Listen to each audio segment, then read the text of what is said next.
Happy New Year, Happy New Year. Waduoko ne Nyasaye erokamano momiyowa higa manyien mondo wanyon kendo wadonjie. Ok wabeyo moloyo joma neni ok odonjo higani. Nyasaye motimonwa ng'uono. Mae ni en Padri Edwina Sylvent. Agone Nyasaye erokamano ahinya. An ne ok ang'eyo ni anyalo donjo e higa manyien ni, to Nyasaye matimo hono otimona hono maneno higani. Aduoko ne erokamano maduong' ahinya. To un bende ma winjo gima wawacho sani, ubende Nyasaye otimonu hono mudonjo higa manyien ni eri. Omiyo waduto waduok ni Nyasaye erokamano. Nitie wer moro mawacho ni gik moko ma tek mondo wawe ni Nyasaye, iwere gi Kisungu.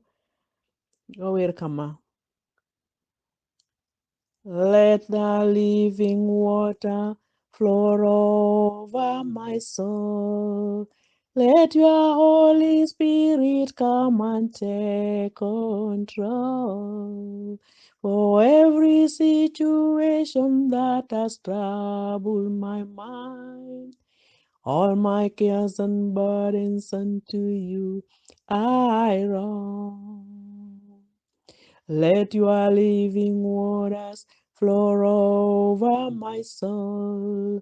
Let your Holy Spirit come and take control. For every situation that has troubled my mind, all my cares and burdens unto you I roll. Jesus, Jesus, Jesus.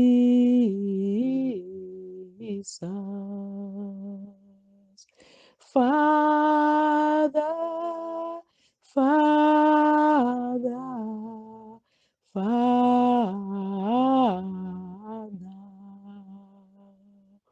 Spirit, Spirit, Spirit.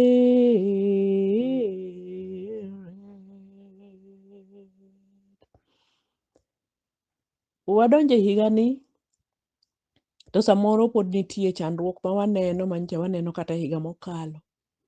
Nyasaye wacho ni mondo koro wamiye msigo mapek ni eri oting'nwa, mondo koro an omiwa lote mayot mondo wabed godo. Higa mwadonje ni en higa mabiro miyowa kata challenges bende. To kata ka nitie challenges manitie, kik waluor. Chandruok nyalo betie, tek nyalo betie, masiche bende biro betie, to mago gin gik mamiyo wabedo machiegni kod Nyasaye. Useneno jogo mapuro ewi got, ok giyud cham maber ahinya, kata ka ber to ok nyal loyo joma puro e aora. Jok mapuro e aora, piny e aora, yudo chiemo maber ahinya nikech koth kochwe koa ewi got, ohula ridore gi lowo gi manyiwa manitie to dhi e tiend aora. Koro joma puro piny e aorni yudo chiemo maber moloyo. To mano bende kaka chiemb chuny chalo kamano. Seche mwawinjo maber ma wanie wi got malo, maonge chandruok moro mwaneno, maonge masiche mawayudo, wayudo chiemo matin mar roho machuny. Nikech wiwa bende wil ok walam Nyasaye, wiwa wil ok wasom weche Nyasaye, wiwa wil ok wagone Nyasaye erokamano. To seche ma wadonjo e aora mar chuny, piny kacha, chandruok oolo chunywa, waywak okinyi gotieno, waluongo Nyasaye seche duto, wawinjo ka wanie rem mapek, waneno lit, jowa tho, nyithindwa chandore, waonge chiemo mwanyalo chamo, ji ochayowa, ji yanyowa, ji loso kuomwa marach, ji kuodhowa, to wayudo ka wasiko waywak ka waluongo Nyasaye, to Nyasaye para, parwa Nyasaye, parie nyithinda, parie wuonwa, parie minwa, parie osiepena. Wasiko wabaro Nyasaye ndasi. Seche ma waywak kama to Nyasaye choko pi wang'wa to ole chupa. Seche ma waywak kama to Nyasaye winjowa kwa ywakne to koro berne nikech odwar ni mondo wabed kuome kendo wasik kuome. Odwa ni gik moko duto wawene. To seche ma wawinjo maber, waparo ni wan watimo kamano nikech wanyalo. Waparo ni tijwa matek emomiyo wamewo. Waparo ni wuodhwa maber emomiyo waonge chandruok. Emomiyo waonge tuo. Joma chandore kendo joma nigi tuogi, ji paro ni gin joma notimo marach. Koro wasiko waywak, wasiko wanie rem, wasiko wawinjo malit, onge ber mwaneno, wasiko wang'e ni Nyasaye nitie.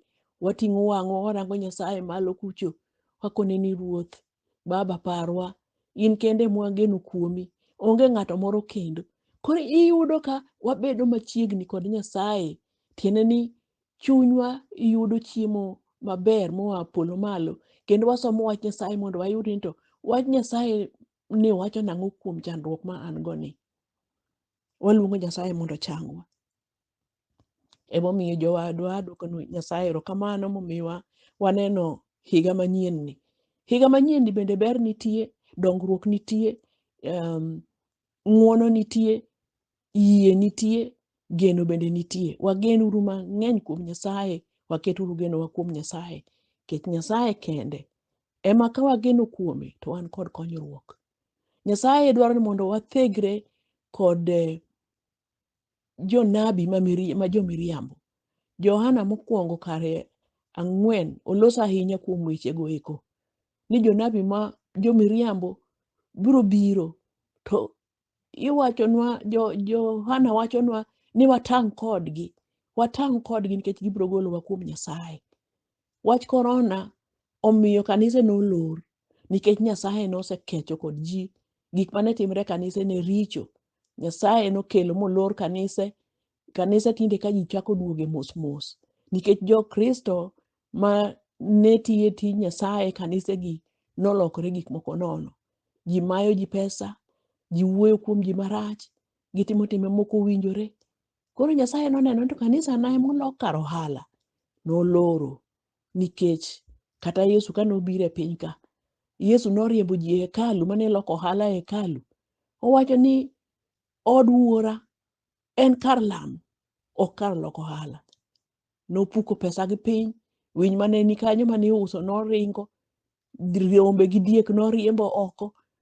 Ma ji noluore ka ging'e ni kara odene nigi wuon-go, nitie gima onego tim kae mok en loko ohala mane jogi timogo. To wabende tinde waloko kanise gin mana mag loko ohala. Nyasaye mondo okonywa ahinya kendo oparwa ahinya, nikech Nyasaye en Nyasaye ma ok lokre. Wadwoko ni Nyasaye erokamano kwaneno higa manyien ni. Nyasaye dwaro ni mondo wabed kod hera gi ji duto. Wahero wetewa, wahero nyithiwa, wahero nyiminewa, ng'ata ng'ata mwaromogo en owadwa. Nyasaye dwaro ni mondo wabed kod hera, nikech en owuon en hera. Johana ma wasomo ni 1 ni kare 4, kisomo kare 6, 7, 8, wuoyo kuom hera. Nyasaye dwaro ni waherre ng'ato gowadgi. Owacho ni en owuon en hera. Nyasaye en hera. Emomiyo nyaka waherre, to sama waherore waonge ga yanyo, ok wayany jowetewa. Sama waherore ok wabi kwalo gi jowetewa. Sama waherore ok wabi gombo gi jowetewa. Ok wabi gombo gi jirani. Kata chamo mana maber maleny machalo nade, tini madho nyuka, imodho pi, ok ibi gombo mar ng'ama chielo. Omiyo ka ok igombi ok ibi kwalo. To bende ka ok igombi, onge nyiego mabiro donje, nikech nyiege momiyo wadhawo. Ji siko dhawo, yudo ka ng'ato gowadgi ok winjre. Dala nitie koko, nikech ang'o? Gombo to kod nyiego. Magi e gik makelo thagruok ma wan godo e kit ngima ma wantie e piny ka. To ka wabedo kod hera gi ng'ato ka ng'ato, to wabiro bedo joma beyo, kendo wabiro bedo osiepe Nyasaye. Emomiyo akwayo jokristo, akwayo duto mondo walam Nyasaye, nikech ng'uonone ema nyalo miyo watim magi. Walam Nyasaye mondo miwa ng'uonone, mondo ng'uonone no omi wabed joma nigi hera kod ng'ata ng'ata mwaromogo e piny kaeri. Nikech Nyasaye ochweyowa duto kendo oherowa waduto. Onge ng'ama Nyasaye ok ohero. Wan wapogo ji kendo waparo ni ng'ane rach, ng'ane ber, ng'ane rach, ng'ane ber. Nyasaye onge kod mano. Jogi duto ochweyo kohero. Kata joma waneno ni richo, Nyasaye ohero kabisa. Emomiyo wabende wabed kod herano, kik wabed joma ng'ado ni jowetewa bura, nikech seche mwang'ado ni ng'ato bura, Nyasaye bende ng'ado nwa bura. Seche mwatamre weyo ni ng'ato richo, Nyasaye bende ok wenwa richowa. Owacho ni weuru ni jok motimonu marach, mondo kik udonj kar tem bende. Kwaseweyo ni jogo motimonwa marach, Nyasaye biro weyonwa richowa wabende. To koro wabedo ni wan nyithind Nyasaye. Kech Yesu Kristo nobiro e piny ka mondo okelnwa mana ber. Nyasaye omiyowa iluongo ni mich. Omiyowa mich ma ng'ato ok nyal miyo ng'ato. Mich ma nyathine achiel kende ogolo e polo malo, mondo obi ka obi onegi mondo oyud rembe mochwere msalaba olwokwa wabed kare. Johana 3:16 wacho ni Nyasaye nohero piny kama. Nikech Nyasaye nohero piny kama, omiyo nogolo wuode ma miderma, ni mondo ng'ama oyie kuome obed gi ngima ma nyaka chieng'. Koro hera ma Nyasaye mohero wago mogolo go wuodeni, emowacho ni wan bende waher jowetewa. Jowadwa, ng'uono mar Nyasaye manyalo miyo watim ma. Emomiyo wabed uru jogo manigi hera. Adwoko ni Nyasaye erokamano. Nitie wer moro ma wero niya, ng'uono ma wuoro ahinya, mano wara chutho, nalal marach to nonwang'a, to koro apaki. En mana kuom ng'uono mar Nyasaye emomiyo wanyalo bedo joma wan, to wanyalo timo maber, kendo wanyalo weyo ni jowetewa richogi. Wanyalo ng'uono nigi, nikech ng'uono ma Nyasaye omiyowa. Wabed uru joma ng'uon, walamo Nyasaye mondo Nyasaye, ng'uono mar Nyasaye oumwa, kendo e higa manyien ni wawuothie maber kwageno mana kuom Nyasaye kende. Erokamano. Nyasaye mondo ogwedhwa, Nyasaye mondo orangwa gi ng'uonone. E nying Ruoth Yesu Kristo walamo. Amina.